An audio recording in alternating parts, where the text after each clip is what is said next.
there's really not a lot out there. And I think it's, this was obviously an effort by Travis and Taylor to really try and make this as intimate of a moment as possible. And living the dream, baby. How we doing, guys? All right, A7. We have 4 kids.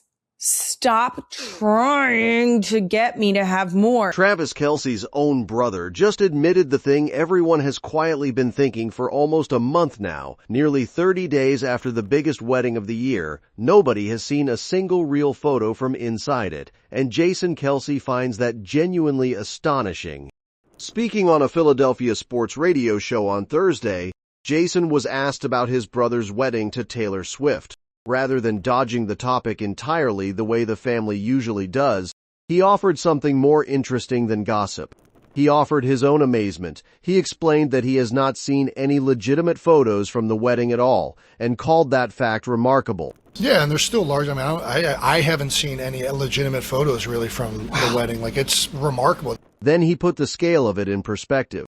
He pointed out that there were 1,000 people inside Madison Square Garden that night, describing it as the most anticipated wedding he has ever been part of. And he noted that despite all of that, there is still almost nothing out there. Well, there was 1,000 people inside Madison Square Garden, the biggest wedding probably I've ever anticipated, for sure. Think about what that actually means for a second. 1,000 guests, many of them famous, many of them with enormous social media followings, all packed inside one of the most recognizable buildings on the planet. And nearly a month later, the general public has essentially seen nothing from inside the room. Jason credited that entirely to the couple themselves, saying it was obviously a deliberate effort by Travis and Taylor to make the day as intimate a moment as possible. Not a marketing rollout, not a controlled leak strategy, just 2 people who wanted their wedding to belong to the people who were actually there. There's really not a lot out there, and I think it's, this was obviously an effort by Travis and Taylor to really try and make this as intimate of a moment as possible. And Jason also did something the family has largely avoided until now.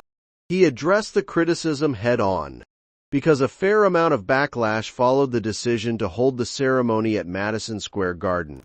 Critics argued that choosing a 20,000-seat arena was the opposite of intimate, that it was excessive, that it turned a private moment into a spectacle. Jason pushed back on that directly, acknowledging that they did receive some backlash over the venue, but insisting that it did not feel like Madison Square Garden at all once you were inside.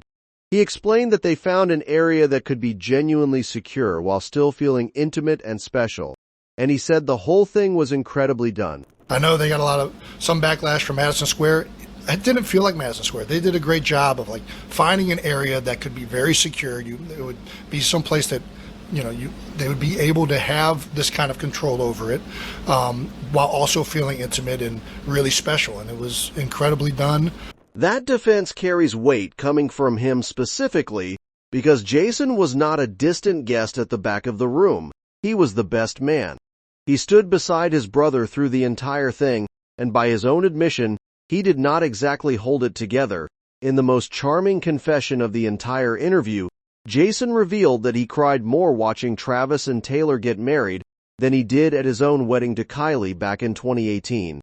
He immediately caught himself joking that Kylie is probably not going to be happy about that particular admission. I mean, you know this, guys. Yeah. I'm a crier. I've been on this station multiple times on camera. I am a crier. I did cry. Probably cried more at this wedding than I cried at my own wedding, which probably is not acceptable. Kylie's probably not happy about that. He also touched on why the family has become so practiced at deflecting questions. Jason explained that this is simply the world they live in now. There is so much interest in what Travis and Taylor are doing at all times that you eventually just get used to it. His approach has become fairly simple. He tells people he appreciates them asking, that he is excited about it, and that he is not going to go there. And he was careful to add something gracious, noting that he does not think badly of anyone for asking because it is a completely normal question. He just does not want to answer it. The secrecy Jason marveled at does have a paper trail, though, and part of it just surfaced. Because permit documents filed with the city have offered a fascinating look at the sheer logistics behind that wedding. Paperwork submitted by a production company to the mayor's office covered a stretch running from June 28th all the way through July 4th. It was listed simply as a special event at Madison Square Garden. The conditions attached to it read exactly like what you would expect for a major production rather than a wedding. All cables had to be securely covered so pedestrians could pass safely. An emergency lane had to remain open at all times. Noise had to be kept to a minimum after 10 at night. Pedestrian walkways had to stay clear throughout. Parking was restricted, could only be held 24 hours in advance, and trucks were told not to block traffic. And then there's the detail that really puts the scale into focus. Approximately 50 trucks were required to move equipment, decorations, and supplies in and out of the venue across the setup and breakdown. 50 trucks, nearly a full week of city permits, and an entire arena transformed and then returned to normal, all to produce a single evening that the outside world has seen almost none of. The same wave of reporting also filled in a few emotional details that line up with what other guests have said. Taylor reportedly walked down the aisle to a string quartet arrangement of one of her earliest hits, the fairy tale love song she released back in 2008, and a source described her as emotional while reciting her vows, though she kept her composure. The source added that it was obvious how much time and work she had put into writing them.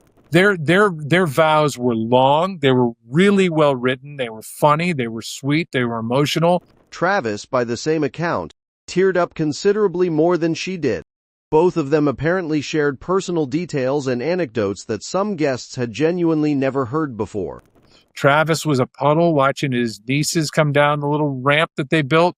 And then, when she walked out, he was a puddle. I mean, it felt, first of all, like they were really getting married. While the wedding details keep trickling out, the groom himself has already moved on to something entirely different.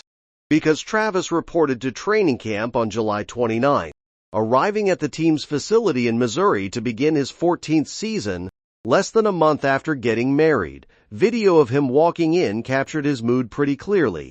Asked how he was doing, he told the camera he is living the dream. Then he stopped to greet fans who had lined up along the hill to watch players arrive for practice. Living the dream, baby. How we doing, guys? All right, A7. Tear this shit up, Kylie. Tear it up. What's up, brother? Appreciate you guys. His head coach offered a similarly upbeat assessment, saying Travis looked pretty good and had stayed in shape over the break. He then added a joke that essentially confirmed what every guest has been saying. The coach pointed out that Travis did a lot of dancing at his wedding, which, given that guests have described a reception that ran for hours and featured performances from music legends, is probably the most efficient training regimen available. The stakes for this particular season are significant. Kansas City finished last year at 6-11, missing the playoffs for the first time in a decade, in a season that also saw their quarterback tear his ACL. Travis returned on a deal that effectively amounts to one more year, and plenty of people around the sport have openly speculated that this could be his final run. If it is, he seems determined to make it count rather than coast toward the exit. Elsewhere in the family, one member spent the week firmly shutting down speculation about her own life. Kylie Kelce used her podcast on July 30th to address rumors that she is pregnant with a fifth child, and she did not mince words. The speculation had started after she posted photos from a recent trip to Paris, with commenters convincing themselves they could spot a baby bump. Her response was blunt. She pointed out that they already have 4 children and told people to stop trying to get her to have more. She then stated plainly that the topic is between her husband, and nobody else. She's pregnant with 4 question marks? Hell no. I have 4 children. 4. We have 4 kids. Stop trying to get me to have more. Stop it. That's between me, my husband, and my motherfucking uterus. She went further, calling out the broader habit of commenting on women's bodies and specifically speculating about possible pregnancies. She explained something that should not need explaining. A body which has carried 4 children does not simply snap back to how it looked before, because it stretches to accommodate growing an entire human being. Here's the thing. When your body stretches out to accommodate growing a human being, it's not necessarily going to go back to the way it was. Even more so, I have organs and they go in there. That's where they live their life. And she offered a genuinely useful rule of thumb for everyone else. Unless a person tells you directly that they are pregnant or is visibly cupping their belly, it is simply not your business to form an opinion or start a rumor. I think that unless someone is cupping their belly in a photo, that we should just assume that we're not going to talk about it. Whether it's happening, not happening, kinda, somewhat, a little bit, maybe.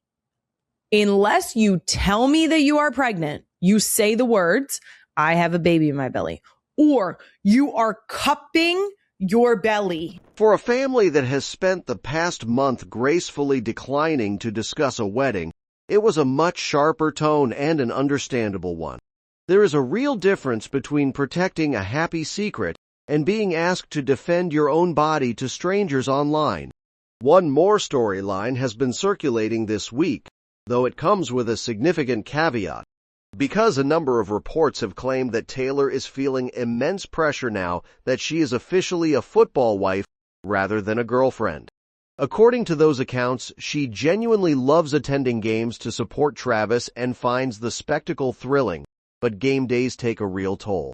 Because cameras are trained on her from the moment she enters the stadium until the moment she leaves, and every single reaction gets dissected online endlessly. The same reports describe her as the unofficial queen of the group of players' wives and partners. They suggest there is some jealousy attached to that status simply because she cannot possibly be close friends with everyone. And they claim she leans on the quarterback's wife, who helped her learn the ropes early on. The most endearing detail in the whole bundle is the claim that Travis tells her not to overanalyze any of it, reminding her that her presence matters far more than getting everything perfect. Here is the caveat that matters.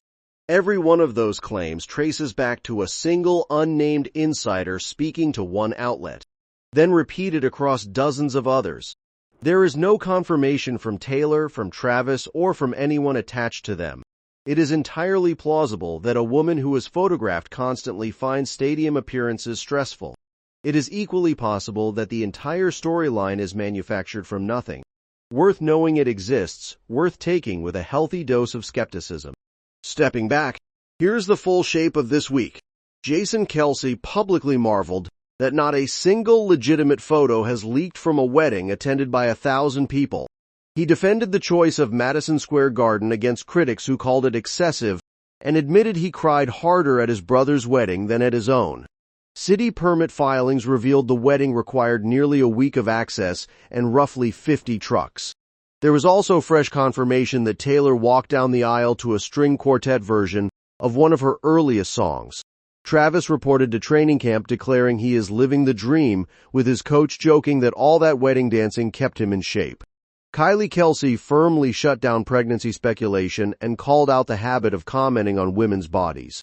And a wave of anonymous reports claimed Taylor feels enormous pressure in her new role, though none of it has been confirmed by anyone actually involved.